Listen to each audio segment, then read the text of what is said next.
New worries tonight about the safety of America's water supply. In the first nationwide investigation of its kind, the Associated Press found that at least 41 million of us are drinking water that contains traces of prescription drugs. And now many are wondering, is our water safe? Here's Nancy Cordes. The Associated Press investigation reveals that nearly every drinking water supply in the country that's been tested for pharmaceuticals tested positive. 24 major metropolitan areas from coast to coast. What turned up? Trace amounts of everything from sex hormones to drugs for livestock, anti-seizure medications, prescription painkillers, even the antidepressant ingredient in Prozac. How many water suppliers that you spoke to actually filter out pharmaceuticals? Virtually no water supplier we talk to will claim or can claim to entirely filter out pharmaceuticals because the treatment systems aren't designed to filter out pharmaceuticals. In Philadelphia, for example, scientists detected 63 different pharmaceuticals in the untreated watershed and 56 in the drinking water. Just a handful had been eliminated by filtration.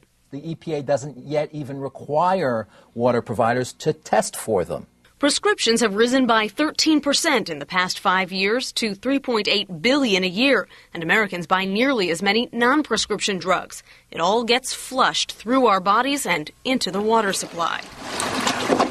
We are a medicalized society, and I think it's important for people to recognize the kind of public health implications of this kind of medicalization. The concentration of drugs Americans are drinking is very low, like 1 part per billion. If you took a sugar cube and dissolved it in an Olympic-sized swimming pool, that would be just about a part per billion. For many chemicals, it may not be something to be concerned about. For some chemicals, they're actually designed to be active at very low concentrations like that. At the Stroud Water Research Center in Pennsylvania, they've examined links between waterborne drugs and the feminization of male fish. Essentially, the aquatic organisms are being bathed in these compounds. So what does it mean when a human drinks water that is contaminated with these same mixtures for decades? It's really unknown. If the risks are unclear, so are the solutions. Home filters aren't designed to remove all drugs, and bottled water often comes from the very same source as tap water. Nancy Cordes, CBS News, New York.